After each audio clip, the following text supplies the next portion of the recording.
Essa escolha não tem volta, Neil.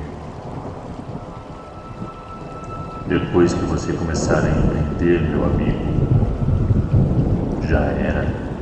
Pode esquecer sua vida como ela era.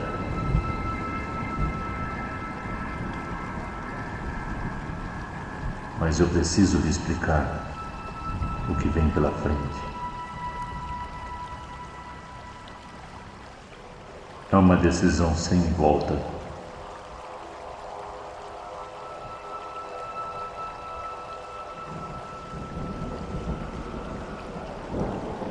Esta é a sua última chance.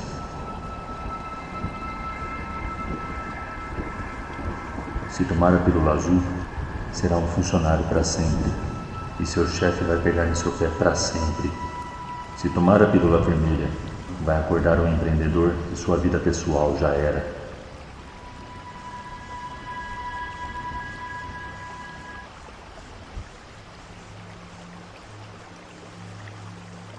Espera. Provavelmente você nunca mais terá férias. Que se dane, eu quero ser um empresário.